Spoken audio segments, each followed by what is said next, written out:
I would like to, of course, start out by stating that we acknowledge that Michigan occupies the ancestral, traditional, and contemporary lands of the Anishinaabe, the Three Fires Confederacy of Ojibwe, Odawa, and Potawatomi peoples.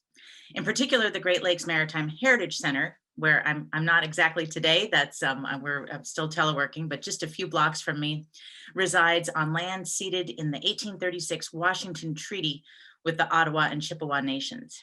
We recognize, support, and advocate for the sovereignty of Michigan's 12 federally recognized Indian nations, for historic Indigenous communities in Michigan, for Indigenous individuals and communities who live here now, and for those who were forcibly removed from their homelands. By offering this land acknowledgement, we affirm Indigenous sovereignty and will work to hold our work more accountable to the needs of American Indian and Indigenous peoples. So what I'm going to do today is share a little bit about what we're doing to protect Great Lakes maritime heritage in the face of climate change. I'll start by introducing the National Marine Sanctuary System and then talk about our Great Lakes sanctuaries, particularly Thunder Bay National Marine Sanctuary, where I'm based, and the resources we are charged with protecting.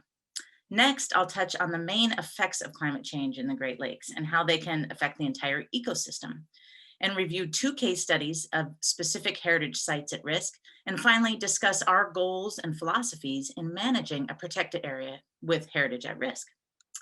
So let's start with what in the heck is a National Marine Sanctuary? What are these special places? And hopefully I can advance my PowerPoint here. There we go. And so what you're looking at here is the map of the entire National Marine Sanctuary system, what we call the Office of National Marine Sanctuaries. And on the bottom there is just a rolling slideshow of some of the striking images across all 15 sites. So the Office of National Marine Sanctuaries serves as a trustee for a network of underwater parks encompassing more than 600,000 square miles of marine and Great Lakes waters. Of course, as you can see, they range from Washington State to the Florida Keys, and from Lake Huron all the way south to the only one in the Southern Hemisphere, American Samoa. So this network, like I mentioned, includes 15 sites, sanctuary sites, plus 2 marine national monuments, Rose Atoll and Papahanaumokuakea. So since 1972, actually the year I was born, sanctuaries have worked to protect special places in America's waters, from the site of a Civil War shipwreck at Monitor, the very first National Marine Sanctuary, to ocean reefs, deep sea canyons that you'll find off in the ocean, and of course salt domes and flower garden banks. So a really diverse collection of natural resources. Backed by the National Marine Sanctuaries Act, which is one of the nation's strongest pieces of ocean conservation legislation, sanctuaries preserve the beauty, diversity, and economic productivity of our country's underwater resources. And to bring it back to the rich archaeological treasures of the Great Lakes, they work to preserve America's maritime heritage for this and future generations.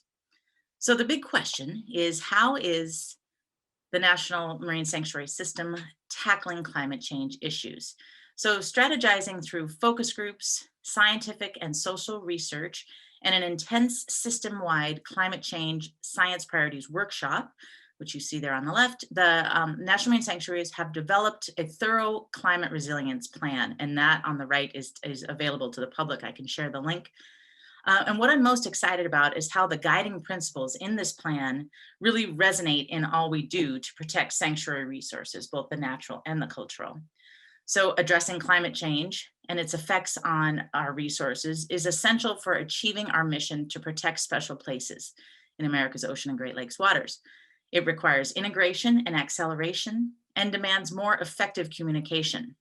And that specifically I'll address more in just a bit. It also requires strong partnerships to work beyond boundaries and creates opportunities to engage new constituencies and address equity, diversity, and inclusion issues.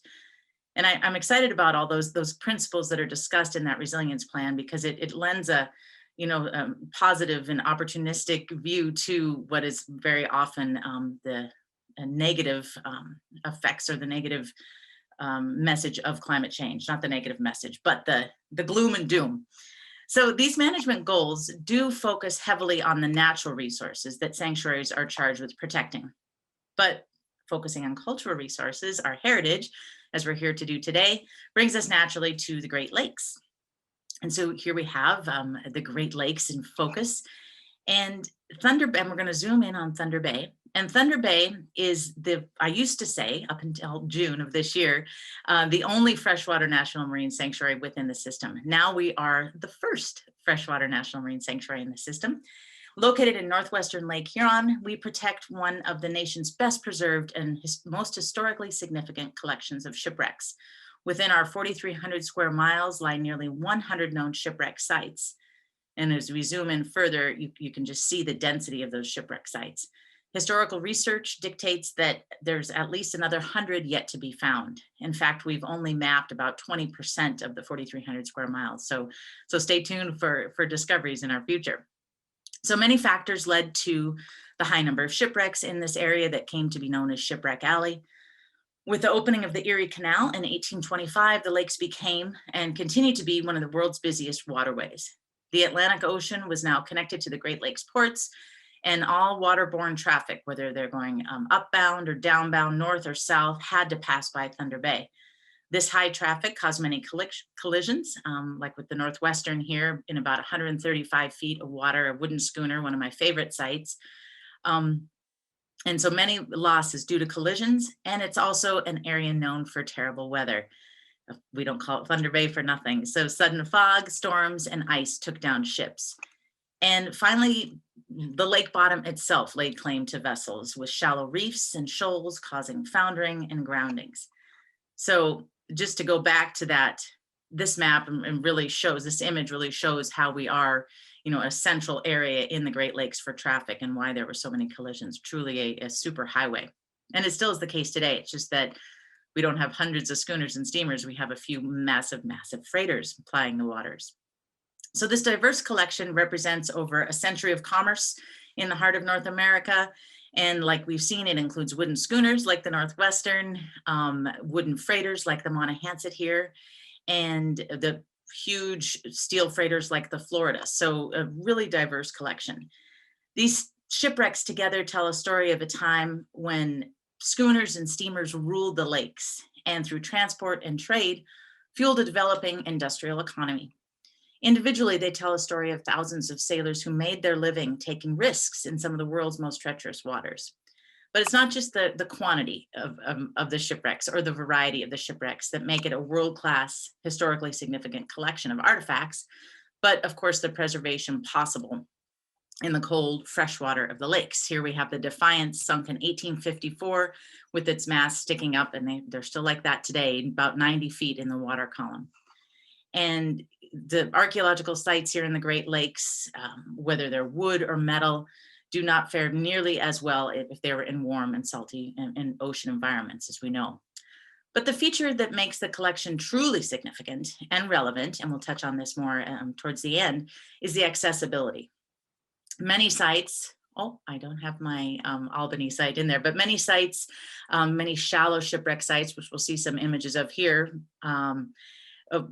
are quite shallow, and they are open and accessible to diverse and varied user groups. So that's one of our key points, is the accessibility of the shipwrecks here in Thunder Bay. So as I mentioned, the exciting news in June of this year, NOAA designated the second freshwater sanctuary, the 962 square mile Wisconsin Shipwreck Coast. And there it's located on the Lake Michigan coast, the western Lake Michigan coast. 36 historic shipwrecks are located in this sanctuary, including Wisconsin's two oldest known shipwrecks dating to the 1830s. It's co-managed with the state of Wisconsin, and it expands on the state's 30-year stewardship of these historic sites, brings new opportunities for research, resource protection, and community engagement. And we're super excited to have the Thunder Bay and the community here, mainly the community, have inspired the grassroots effort to nominate and eventually designate the Wisconsin Shipwreck Coast. Similar story on the right with the Lake Ontario potential sanctuary, proposed National Marine Sanctuary. NOAA is in the process of designating this one, and the Thousand Islands region. And also one of the alternatives is to include a portion of the St. Lawrence River.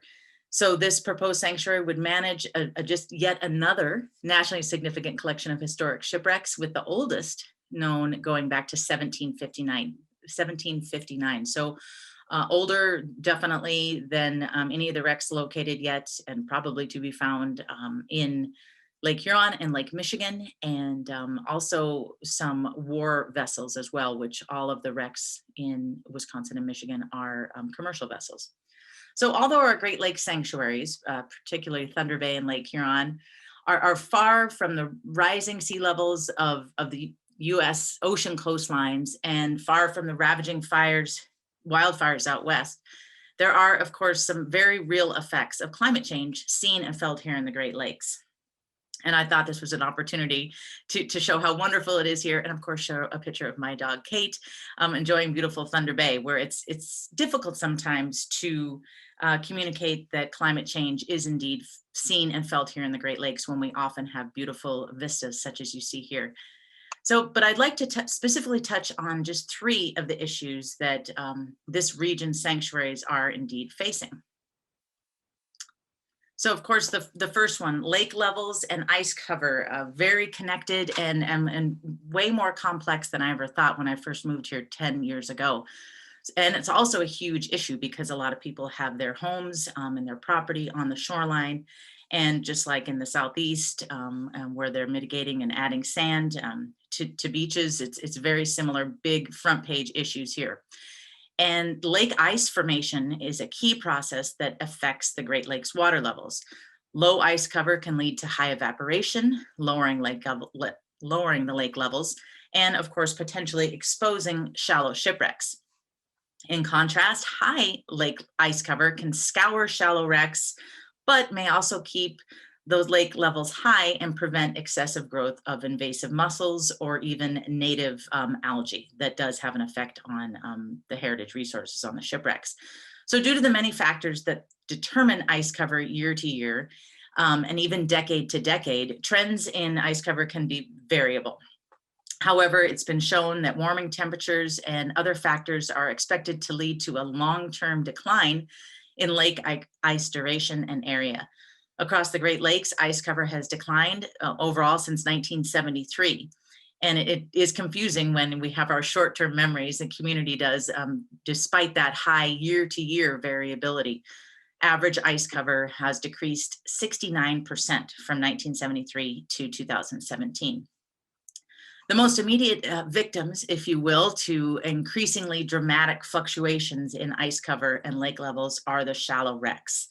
What you see here on the left is the Joseph S. Fay, which we're going to talk about in a bit as one of our case studies in about 17 feet of water, but part of it is on the beach. And the Albany, very, very shallow, only 8 feet deep, but at one of the oldest shipwrecks sunk in 1853.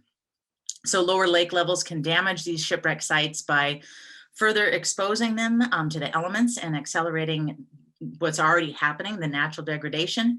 And the shipwrecks located on the beach are more visible and susceptible to increased human impact, whether intentional or unintentional. And lower lake levels can, of course, increase sunlight, water temperatures. It was low 70s in the shallows this year, which I had never seen in the 10 years I've been here. So that can lead to, like I mentioned, that macro algae growth and other plant growth. And of course, this, another issue is it can impede access to sanctuary researchers and even to the public that's using these as recreational places. So that is one general issue that that is facing the Great Lakes from climate change, the ice cover and lake levels. And I'm just barely touching on it. There's a lot of research. I've got some sources at the end where there's decade-long studies, and it's quite complex and definitely worthy of more research and more study. But the second issue I will talk about is lake acidification.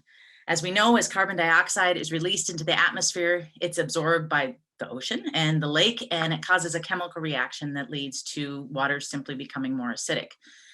Lake acidification differs from ocean acidification, as the chemistry of most lakes and the potential for acidification is mostly driven by the chemistry of the water that they receive from their watershed. So, however, much like the ocean, the Great Lakes are projected to experience, of course, increased acidification.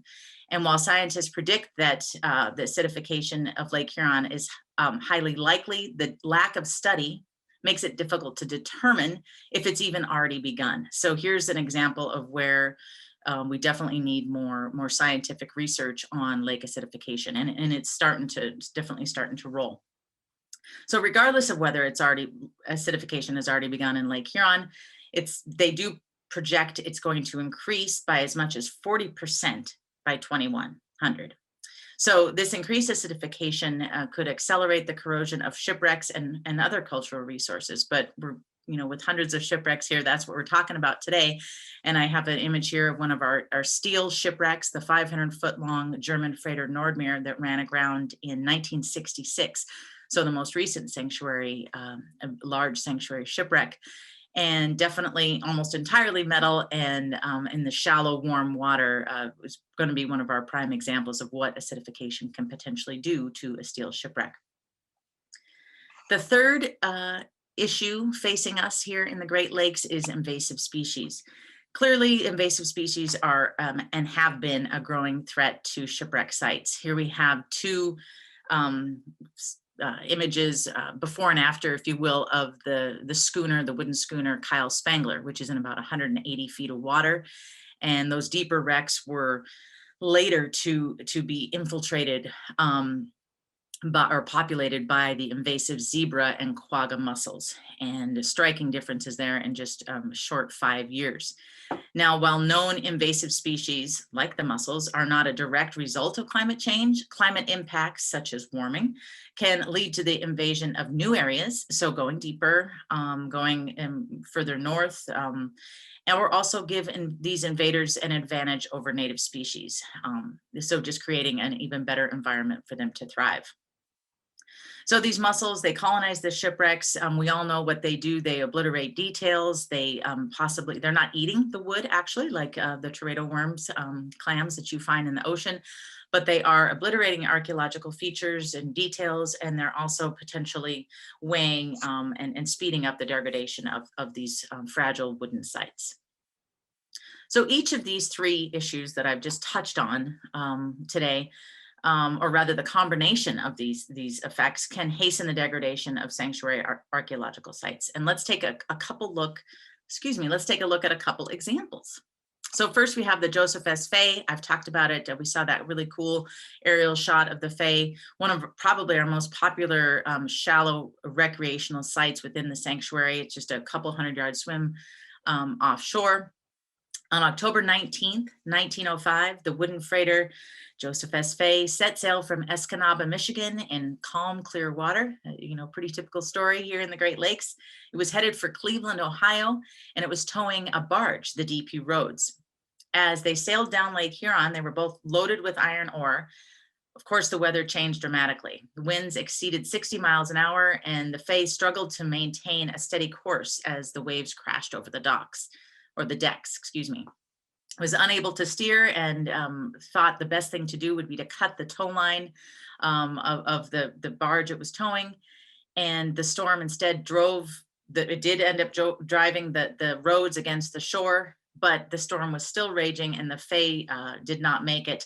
It washed the first mate of the Fay overboard, and unfortunately he did drown. The remaining crew did escape in a lifeboat, but the freighter quickly sank. But being in such dynamic shallow waters, part of it did wash up on shore. And in just the 10 years I've been here in Thunder Bay, this site has been really one of the most visibly affected by those fluctuating lake levels that are determined greatly by the ice cover, by fluctuating ice cover. So this is a dynamic site, becoming more and more dynamic. Here's a good image of some folks snorkeling at the submerged part of the Joseph S. Fay. And so this, as we know, the repeated wetting and drying of the shore site, which I'm trying to get to here. Here's a great picture of how it has looked, the part of the Joseph S. Fay on the shores at 40 Mile Point. And today, actually, it is up.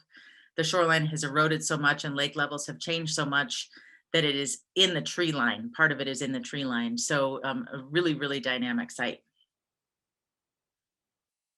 And is also, wanted to mention, recently listed on the National Register of Historic Places. So my next case study is that of the boathouse at Thunder Bay Island Life Saving Station. The Thunder Bay Island light itself was first constructed in 1832, I believe, and is, of course, on the National Register of Historic Places, one of the 7 sanctuary sentinels is what we call them in sanctuary waters. And in 1917, the boathouse, construction began on the boathouse, which is what you see here, which is probably one of the most recent photos we have of this boathouse. Of course, built to support the life-saving station and the light station here on Thunder Bay Island, which is just outside Thunder Bay. So if you think back to that image of the overall Great Lakes that I showed you, that's Thunder Bay Island sort of sticking out in that that heavily trafficked shipwreck alley throughway, and so a very important part of our maritime landscape. And after documenting it thoroughly, and it has been documented a few times over the decades, but in probably a couple weeks, the BLM will be entirely dismantling this historic boathouse. And stated in the Historic Properties Report clearly is that the increased and increasingly variable ice formations promoted a lot of further movement of the foundation, which is what is requiring for it to be dismantled. So clearly, heritage sites are at risk in the Great Lakes. But what are we doing about it? What is the sanctuary doing about it? And we have deployed a 3-pronged approach to mitigate and preserve these resources. The first one, of course, that probably comes naturally to all the archaeologists here today, is document, right? And monitor. And with 99 known shipwrecks, that's a challenge. We've got, not a big team here in Thunder Bay. So the urgency, the increased urgency of the risks of climate change to these sites has really driven, and this is a positive thing, of course, a resurgence in relying on and facilitating community science, citizen science. And that is one of the guiding principles that I talked about in the overall National Marine Sanctuaries Climate Resilience Plan, is that's going to help our mission, is to reach out and make these connections with our communities to do such things as monitor the wooden schooner Portland, sank in 1877, ran aground in a terrible October storm, familiar story. And this community scientist is an outstanding drone pilot, and he goes out every April and every October. And it's we know that this site is changing every season and every year, but to see it side by side like this is very important. We can even overlay, of course, these images.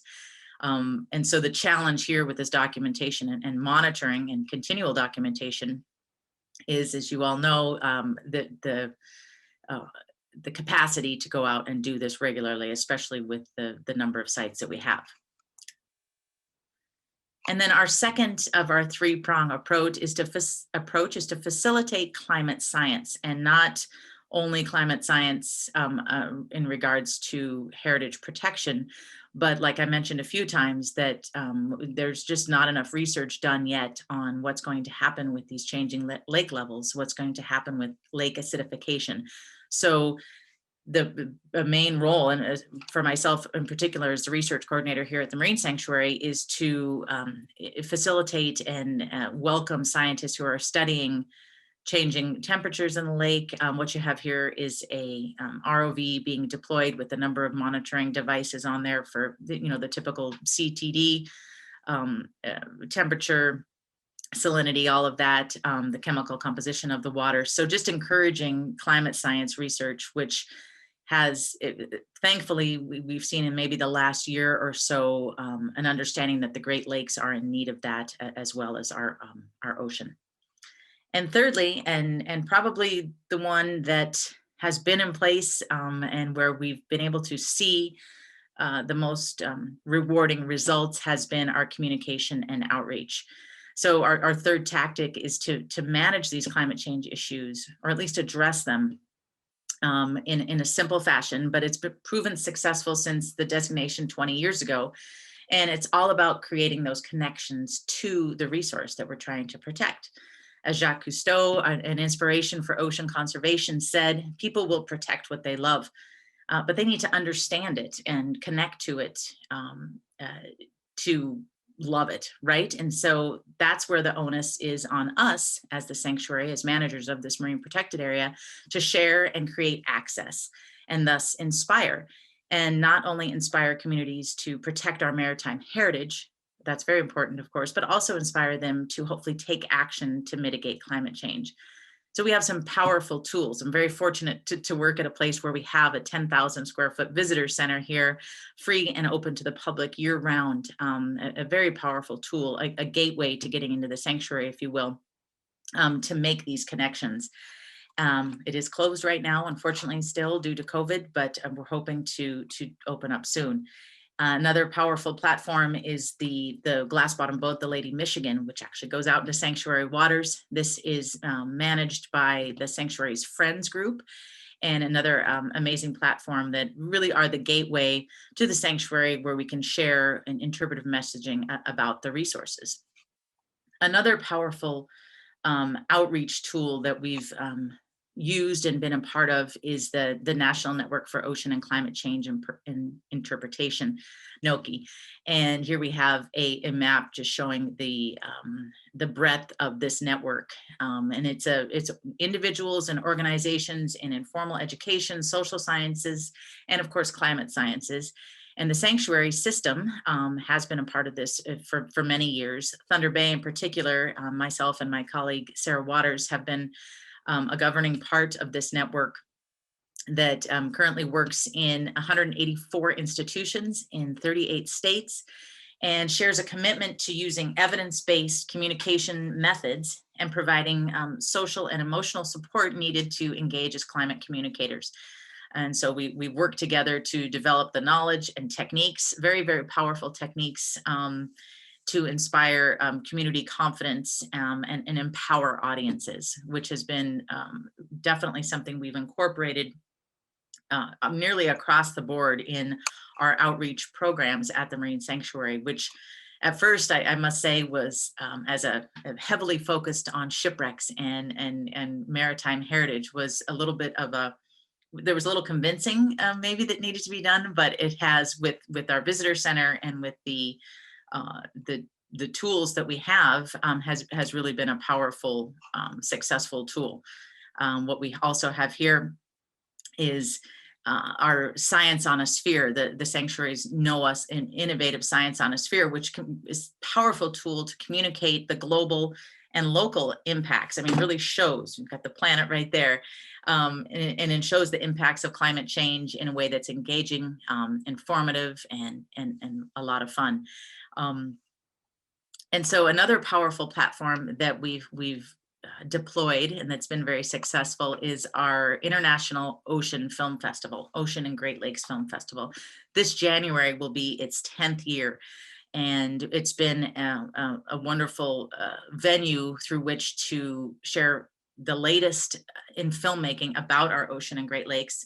This film festival in particular, we have probably 80% of it is ocean content. And so of that 80% that's ocean content, a big percentage of that, of course, and it's going to increase, is about climate change, both climate change in relation to natural and cultural resources. And so this educational event every January has become really a mainstay for the community. We were virtual last year, and it's also attracted audiences that might not normally be drawn to Great Lakes history and archaeology, and we pull them in with some shark films and some whale films, and are able to talk about the rich maritime history that we're here to protect.